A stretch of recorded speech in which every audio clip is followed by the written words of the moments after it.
Hi, everybody. Welcome to English Digest. I'm Stephanie. And I am Tom. It's our News Watch unit for today.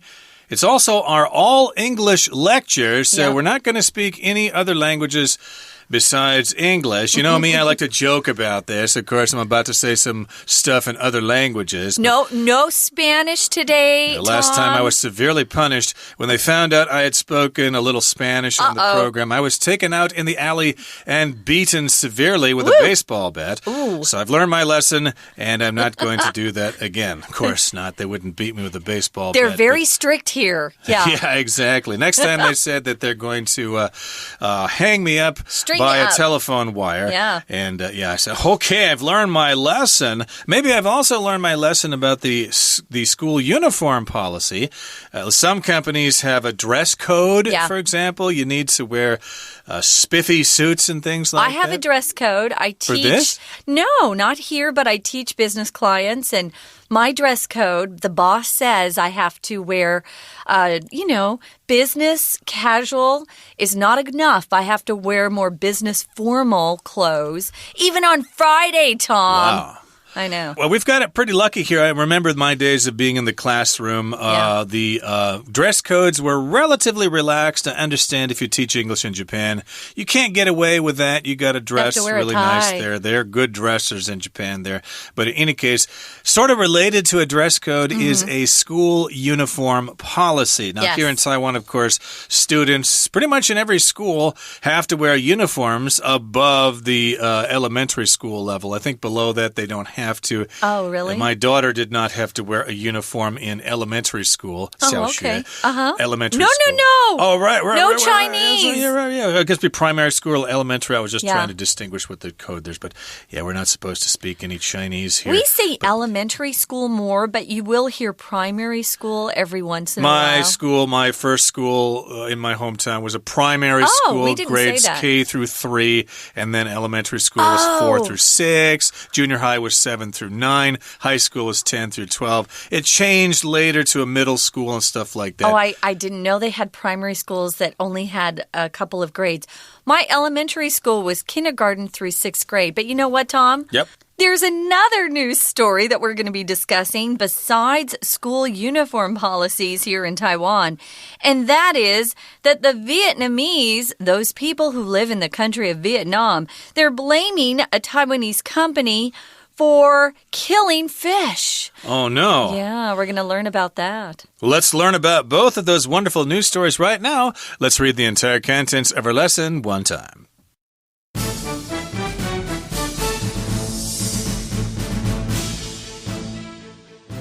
School uniform policy relaxed. Schools in Taiwan are no longer able to punish students for not wearing uniforms. The new rule, made effective on June 1st by the Ministry of Education, MOE, also says that schools cannot restrict students' hairstyles. However, the new rule doesn't mean students can wear anything they like, as schools are still allowed to set dress codes through public meetings and student votes. Tainan girls' senior high students, who protested against wearing skirts to school in 2010, sparked a number of other protests that led to the change. The ministry says that the new policy will allow students to express themselves more and encourage students to manage themselves. However, some people disapprove of the change. They say that uniforms can unite a student body and prevent discrimination against students who can't afford nice clothes. For now, the group Free Your Uniform will continue to talk with the ministry about future changes. Since the new rule doesn't force students to wear uniforms, the group expects students to have complete freedom on deciding how they dress. Vietnamese blame Taiwanese company for fish deaths. Dozens of people have been arrested in Hanoi, Vietnam, after protesting against a Taiwanese company that they claim caused mass fish deaths. The fish deaths occurred off the coast of Ha Tin Province, where the company Formosa Plastics Group runs a steel plant. Initial reports concluded that the company's plant wasn't responsible for the deaths, and the company also denied any wrongdoing. However, that didn't stop the local residents, who depend heavily on exporting seafood, from blaming the company. The situation was made worse by a Formosa Plastics Group official who said that Vietnam needed to decide between catching fish and having a steel mill, as it couldn't have both. The company official was later fired, but that hasn't calmed the public's anger. Experts from Germany, Japan, the US, and Israel are currently investigating the cause of the fish deaths. They believe that it's either a case of red tide, when algae blooms and produces toxins, or the release of toxic chemicals by humans. Okay, guys, let's look at the first news story. Let's look at the headline, School Uniform Policy Relaxed. Now, a lot of times when we talk about relaxing, we're talking about, coming home from work and kind of releasing the stress that we feel and just, maybe sitting on the couch watching some TV, playing a video game, or maybe what you do to relax is to go for a run. I don't. But this is a little different. If a policy is relaxed, it means it's not going to be as strict. So you can do something in the way you think you should, instead of obeying or following a regulation exactly the way it's written. Exactly. So we're talking about school uniforms here in Taiwan, and the policy has been relaxed a bit. We'll find out what this is all about. Right now, schools in Taiwan are no longer able to punish students for not wearing uniforms. Interesting. Okay, So I guess in the past, if a student decided to show up in a t-shirt and jeans, they would be punished for that. I don't know how they would be punished. Maybe sent home for the day. Maybe sent home, or they would have to stand... Fajan, they call it in China. Oh, no, English. I don't know how to say Fajan in English, sorry, but they'd have to stand there, I suppose, in one particular place in front of everybody.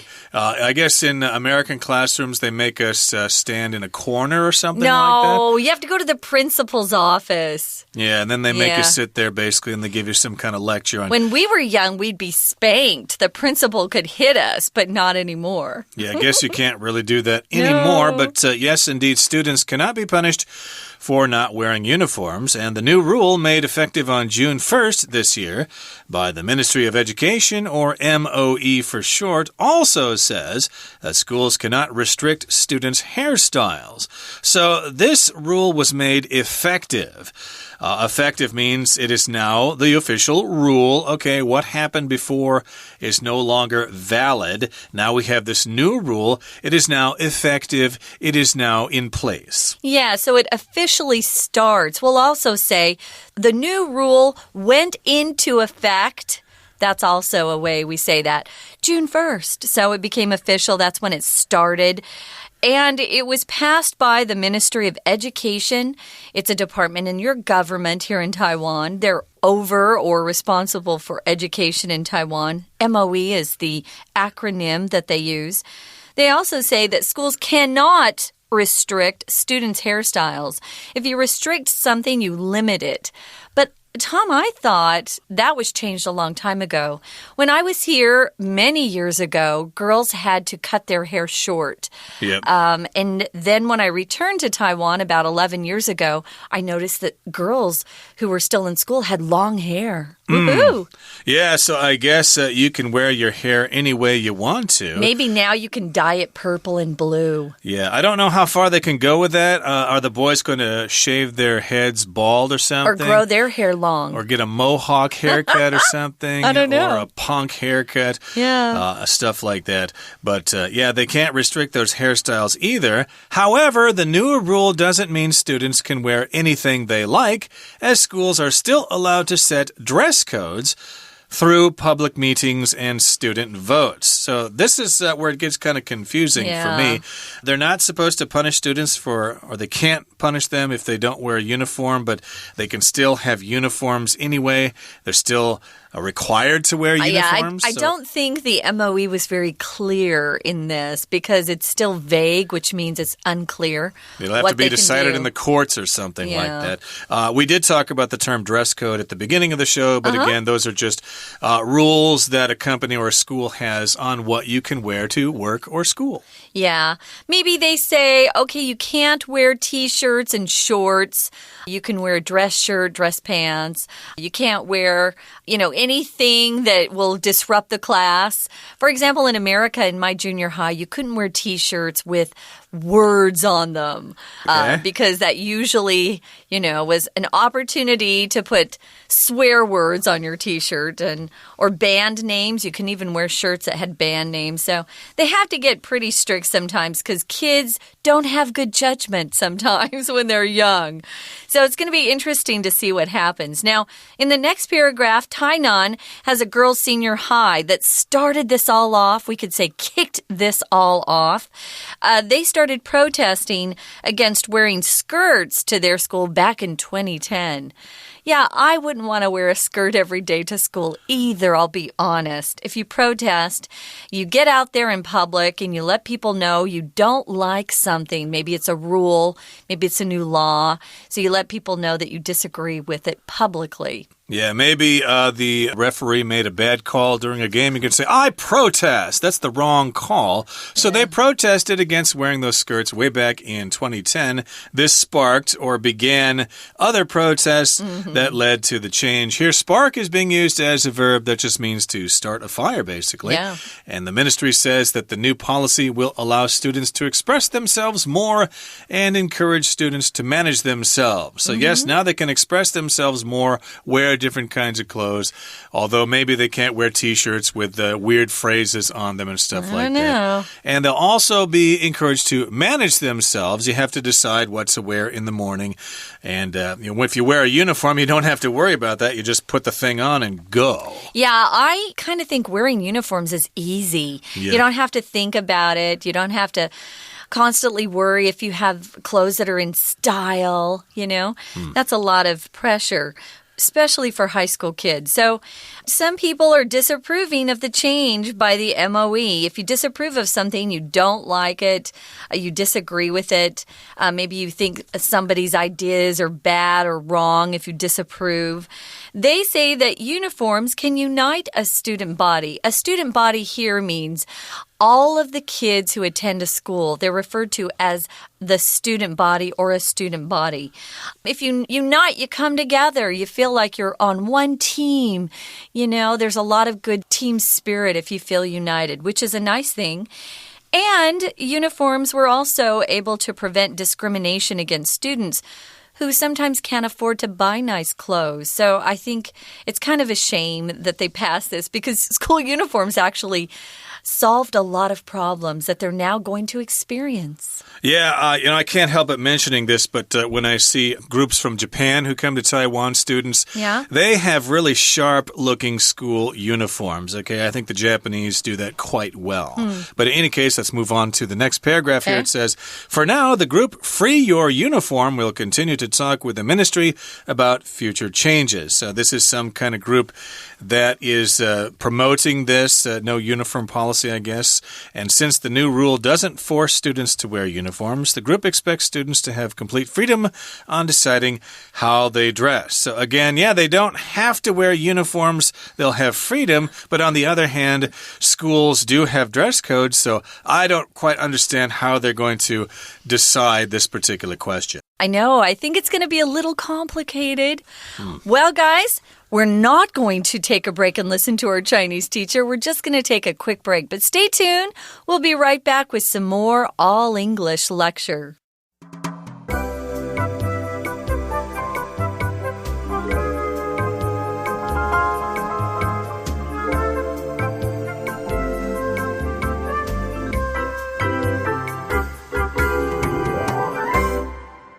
We shall now continue to the second news story today.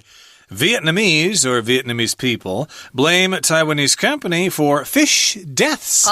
So people in Vietnam are getting mad at a Taiwanese company. They're not mad at Taiwanese people, okay? They love you all. You're great people. But they just don't like this particular company. And they're blaming this company for fish deaths. They think this company is responsible for fish being killed off the coast of Ta Hin province, I think it is, or Ha Tin. I hope I said that right. I don't mean any insult to the Vietnamese people, but yeah, my Vietnamese is not very good. But dozens of people have been arrested in Hanoi, Vietnam, after protesting against a Taiwanese company that they claim caused mass fish deaths. Okay, so we've got some protesters in Hanoi, that's the capital city of Vietnam. They were protesting against the Taiwanese company. I'm opposed to you guys. You guys have been doing something wrong. They probably carry flags and banners and wear headbands and stuff like that. They're saying that this particular Taiwanese company is responsible for these mass fish deaths. Mass just means a large number of something.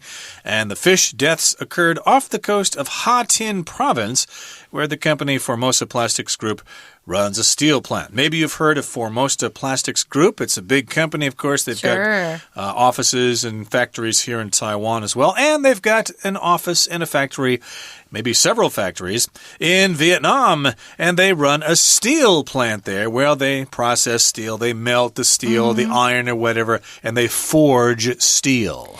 And if you're talking about a province, it's just one of the large areas that some countries will divide itself into. In the United States, of course, we use states. We don't use provinces, but China has provinces. Well, this particular province is really close to the coast, and that's where the protest happened. Well, initial reports, or the first reports that came out, concluded, this was their conclusion after they did some research and investigated things.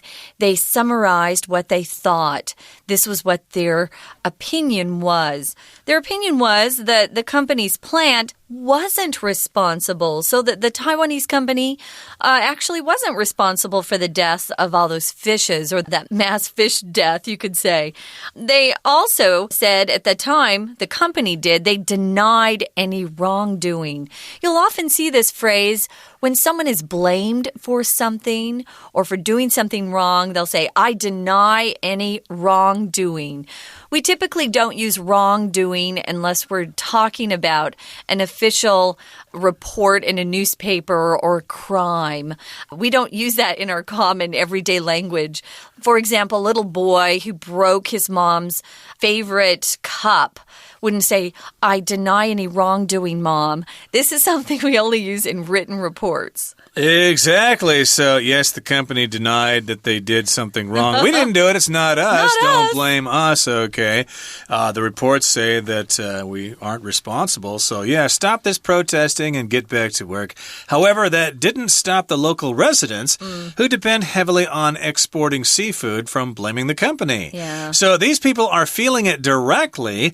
These are people who catch the fish and process the fish and send it out to other countries. When you send something out to other countries, you are exporting those things.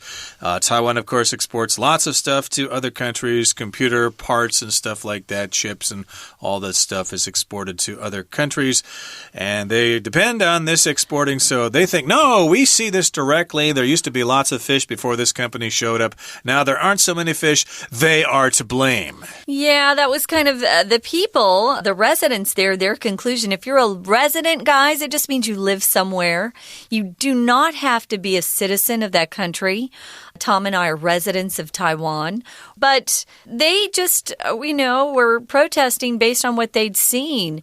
Since that factory, the steel factory or steel mill had shown up, they'd been able to catch a lot of fish, which led to them making some money by exporting the fish. The opposite, by the way, of export is to import, which means you buy things from other countries and have it sent to you.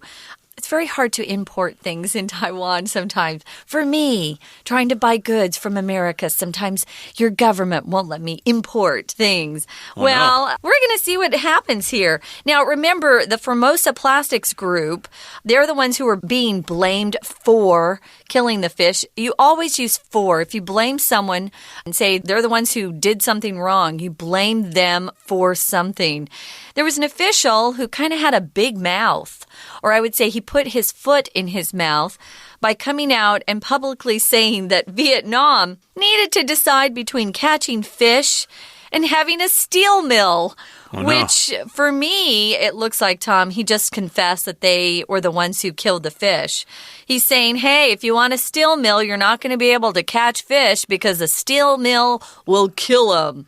By the way, a steel mill is the same as a factory, a place where they produce big things like either cotton, steel, paper. They're called mills. It's a factory.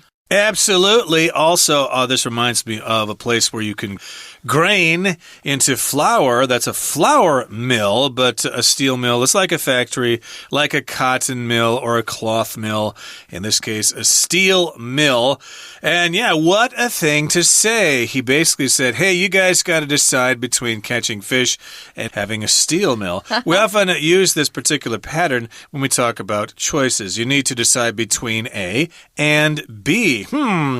Should I go to Harvard or should I go to Princeton? I need to decide between Harvard and Princeton. Well, maybe I'll just go to Yale instead. But in any case here, he's saying that, hey, you guys can't have it both ways. You can't have the steel and the fish both. You've got to choose one or the other. So, yes, indeed, you can't have both. And as you might expect, though, the company official was later fired. Get out of here. Take your stuff. Get out of here. Big trouble. Exactly. He was fired. He was canned. He was let go. He was given his walking papers. There are various ways to say that you've been fired. You've lost your job.